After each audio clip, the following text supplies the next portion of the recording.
So we're going to talk about how to do our motion problems using calculus. So far, we've been able to use algebra for a large number of situations or use simple geometry. And the truth is, if there is an algebraic or a geometric solution to one of your motion problems or one of your physics problems in general, that will often be the simpler way to do it. And since the whole point of calculus is to develop a series of shortcuts to deal with complicated situations, it's supposed to make things easier. And so we should really only be using the calculus in situations where it does make our lives easier. If the easier way to do it is with algebra or geometry, we want to do it that way. That said, there are certain problems where we're going to need calculus. And of course, the calculus should still work. Even if it's poorly advised, even if it's not the easiest way to approach the problem, it should still work. And so we know that the slope of a position time graph is velocity. And in calculus, the whole point of calculus is to develop this shortcut for finding the slope of a function, which is what we call a derivative. And so if the slope of a position time graph is velocity, the way we say that in calculus is the derivative of the position with respect to time is the velocity. So if you got some position function, you find its derivative with respect to time, give you the velocity. Similarly, since the slope of a velocity time graph gives us acceleration, that must mean that the derivative of velocity with respect to time is acceleration. We should also be able to go backwards. So if we integrate our velocity over some limits, that should allow us to figure out what our change in position is. Or if we integrate our acceleration over some limits, we should be able to figure out what our change in velocity is. And so I'm going to write those down and we're going to use the definite integral form for the most part in physics. So what I mean by that is rather than just integrating velocity with respect to time and leaving it as this indefinite integral, we're actually going to put some limits of integration in. So from an initial to a final velocity, or from an initial time to a final time, that's then going to tell us, if we integrate the velocity, we should get the change in position. So the change in position, or the final minus the initial position. Similarly, if we integrate from some initial to some final time our acceleration with respect to time, that should give us our change in velocity from our final velocity at our final time to our initial velocity at our initial time.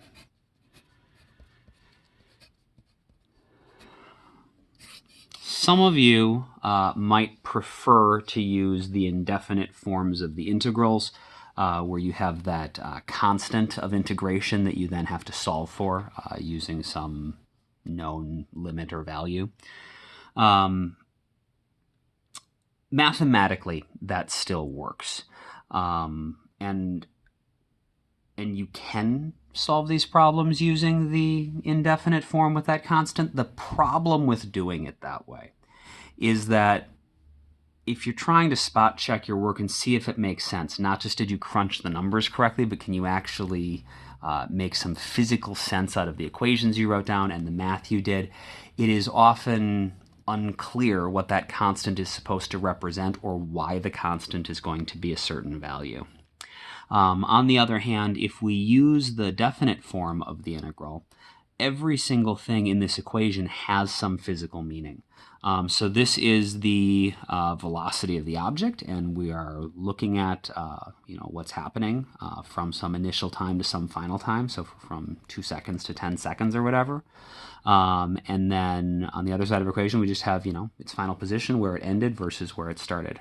Same thing down here. Everything in here has some physical meaning that we can actually visualize. And that makes it a lot easier to tell if our work is making sense, or just sort of intuit what is going on from the answers, because we can connect everything to a physical variable. And so I'm going to show how to do some problems using the definite integrals, because I find that students often prefer to use the indefinite forms. And again, you can use the indefinite form and you will get the correct answers if you do the math right. The problem is that it is harder to tell if anything has gone wrong, because it's just hard to make physical sense out of what that constant is supposed to be and how exactly you deal with it. So, first off, the kinematic equations that we came up with all apply to situations with constant acceleration, which means we should actually be able to generate those equations using our calculus. And so let's do that quick.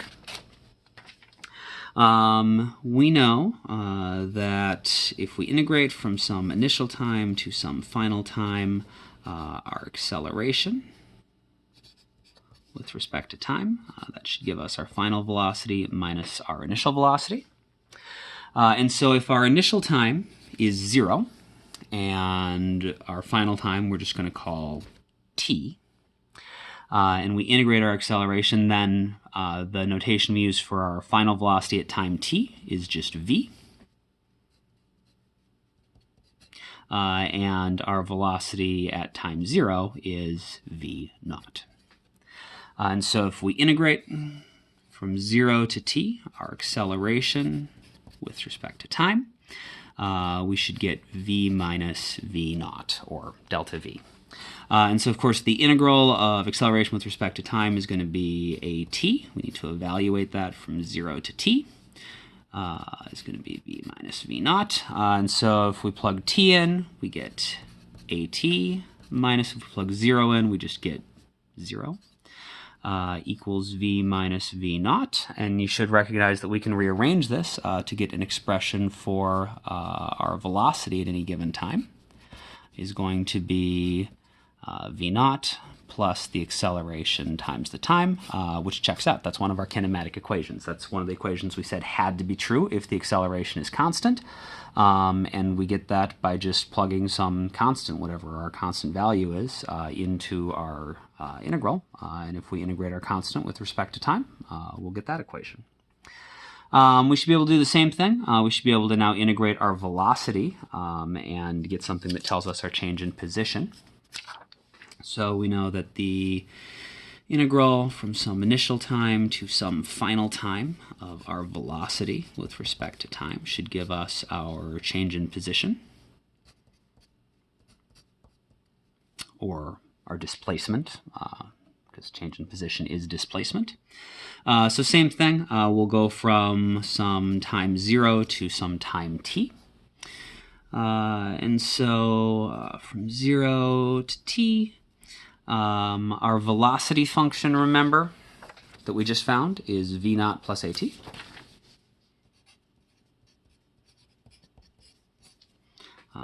respect to time. And then at time t, our final position, we just use x for that. And our initial position at time 0 is x naught. Oops, minus x naught.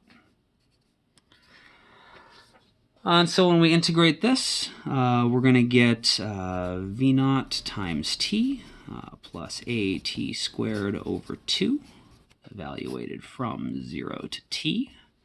Should be our final minus our initial position. So if we evaluate this, we plug t in, we get v naught t plus, I can pull my 1/2 out, at squared.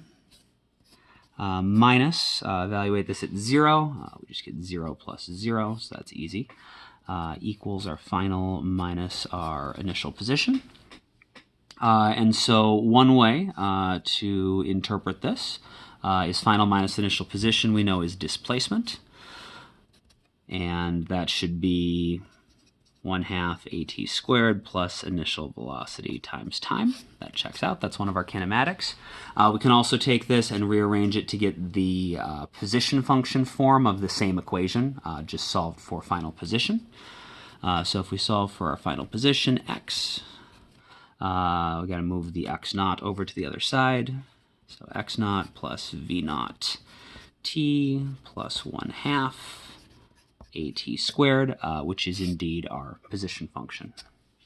And so both of those check out. Both of those match what we expect to have happen for a constant acceleration. Yeah, and so that's what we got. For actual problem solving, like what we might get as a story problem or something, let's look at how we would do this with some numbers. So say, for example, we knew that our acceleration, instead of being constant, was given by the function 2 times the time. So our acceleration is 0 times 0, but we have some negative acceleration at time t, if we ever have a negative time, and otherwise at positive times our acceleration is positive and continuing to get larger and larger and larger with 2t. And our velocity at 2 seconds is known to be -4 meters per second squared. And we want to know if our acceleration is 2t and our velocity at 2 seconds was -4 meters per second, what is our velocity at 8 seconds going to be? And so this is something that we can evaluate or solve using our integral. So we're dealing with velocity and acceleration. So we'll use the integral that has those two in it, the integral of acceleration from some initial to some final time with respect to time is equal to the change in velocity, the final minus the initial velocity. And so our initial time we can just set to be 2, and our final time is going to be 8. We also know our acceleration function is 2t, and we know that our initial velocity at 2 seconds is -4 meters per second. And so when we go through this, we'll get, so from 2 to 8, our acceleration is 2t, dt. Maybe I'll write it, maybe I'll not substitute quite yet. So the final velocity, just to make this a little easier to follow if you might get lost. The final velocity, we're looking for the velocity at 8 seconds, minus our initial velocity is going to be the velocity at 2 seconds. And so when we integrate this, we're going to get 2t squared over 2, evaluated from 2 to 8. Our velocity at time 8 is what we're trying to find, and our velocity at time 2 we know was -4 meters per second. And so if we've, the 2's cancel out, so that's easy. So if we evaluate t squared from 2 to 8, we get 8 squared minus 2 squared equals our velocity at time 8 minus a -4 plus 4. So we'll get 64 minus 4 equals our velocity at time 8 plus 4. And so our velocity at time 8 is going to be 64 minus 4 is 60, minus another 4 is 56.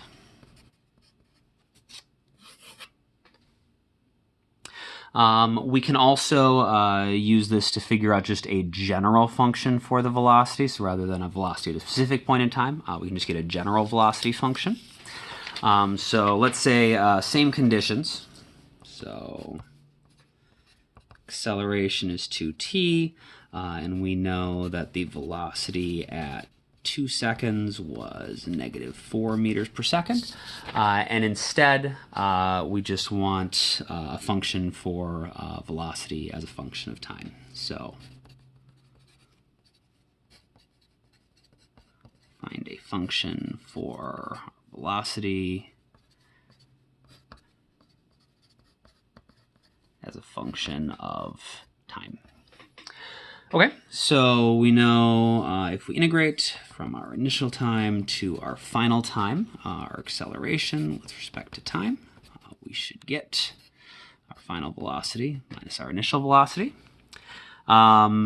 Since we know, so our initial time can be anything we want. We don't have to start at 0. And so if we start at 2 seconds, we actually already know what that's going to be. But then our final time can be whatever time we want to end at. We're trying to get a function of velocity or a function for velocity as a function of time. And so we want to be able to figure out what it is at any time. And so we're going to go from 2 seconds to time t. And so that should give us, so from 2 to t, my acceleration, remember, is 2t dt. So our final velocity is just our velocity at time t. And remember, our notation for just the velocity at time t is just v. And the initial velocity is going to be the velocity at time 2. So if we evaluate this, we get 2t squared over 2, evaluated from 2 to t, equals our velocity at time t minus our velocity at time 2, which was -4. Again, our 2's cancel out, and so if we evaluate this at t, we get t squared. If we evaluate this at 2, we get 2 squared, equals v minus a -4 is going to be v plus 4. And so that'll give us t squared minus 4 equals v plus 4. And so if we solve for velocity, we get our velocity is equal to times squared minus 8. And if we go ahead and check that, that should work. So 2 squared is 4, minus 8 is -4.